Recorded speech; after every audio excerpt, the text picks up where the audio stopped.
বইপত্র অনুযায়ী হচ্ছে প্রতিদিন 1 চামচের বেশি লবণ খাওয়া উচিত নয়। কিন্তু আমাদের দেশেই হোক বা পুরা ওয়ার্ল্ডেই হোক 2 থেকে 3 চামচ বা আরও বেশি পরিমাণ লবণ গ্রহণ করে থাকি। তো এতে করে আসলে আমাদের বডিতে বিভিন্ন ধরনের সমস্যার সৃষ্টি হয় আর কি। প্রথম যে সমস্যা আসবে সেটা হচ্ছে হাইপারটেনশন। আমরা যখন দীর্ঘদিন ধরে খাবারের সাথে লবণ খাই অথবা কাঁচা লবণ খাই, লবণের আধিক্যের কারণে আমাদের হচ্ছে রক্তচাপটাও বেড়ে যায়। সেক্ষেত্রে দেখা যায় আমরা আসলে হাইপারটেনশনে ভুগি। এই হাইপারটেনশনটা আসলে সাইলেন্ট কিলার হিসেবে কাজ করে। যখন হচ্ছে আমরা হাইপারটেনশনে ভুগি, এটা যদি আনট্রিটেড অবস্থায় থাকে তাইলে হচ্ছে আপনার এটা থেকে হার্ট ফেলিয়ার হতে পারে, ইভেন ব্রেন স্ট্রোকও হতে পারে। দীর্ঘদিন ধরে যখন আমরা লবণ বেশি খাবো, আমাদের কিডনি হচ্ছে এক্সট্রা পরিমাণ লবণটা বের করে দিতে চাবে। তো বের করে দিতে চাইলে তার মধ্যে আসলে একটা এক্সট্রা লোড ক্রিয়েট হবে আর কি। তো এক্সট্রা লোড ক্রিয়েট হওয়ার সাথে সাথে আলটিমেটলি সে দীর্ঘদিন কাজ করতে করতে দেখা যাবে যে এই লবণের অ্যামাউন্টটা হচ্ছে আমাদের কিডনির বিভিন্ন জায়গায় জমা হবে। জমা হয়ে আসলে কিডনি ফেলিয়ারও হয়ে যেতে পারে। হ্যাঁ, আলটিমেটলি ক্রনিক কিডনি ডিজিজে মানুষ ভুগতে পারে।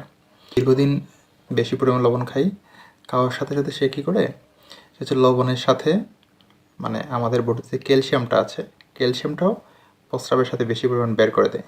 তো বের করে দিলে আলটিমেটলি কী হবে, আমাদের হাড় ক্ষয় হয়ে যাবে।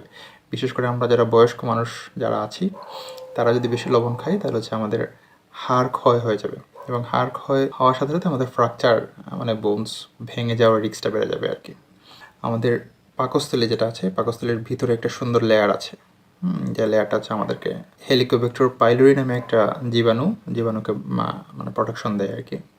তো এই লেয়ারটা অনেক সময় নষ্ট হয়ে যায়, নষ্ট হয়ে গিয়ে এখানে আসলে আলসার, এবং আলসার থেকে আলটিমেটলি হচ্ছে আমাদের পাকস্থলীতে ক্যান্সারের রিস্কও বাড়ায় দেয়। এবার আসে কিছু কিছু খাবার, যে খাবারগুলো আমরা নিজের অজান্তেই খাচ্ছি এবং সেটা হচ্ছে শরীরে আমাদের প্রয়োজনের চেয়ে বেশি কাঁচা লবণ সাপ্লাই দিচ্ছে। যে নুডলস, বিভিন্ন ধরনের প্রক্রিয়াজাত প্যাকেজড যে নুডলসগুলো আছে, এগুলোতে রাফলি হচ্ছে আধা চামচ থেকে 1 চামচের মতো লবণ থাকে। রেস্টুরেন্টের বিরিয়ানিতেও হচ্ছে আপনার প্রায় 1 চামচ থেকে 1.5 চামচের মতো হচ্ছে কাঁচা লবণ থাকে।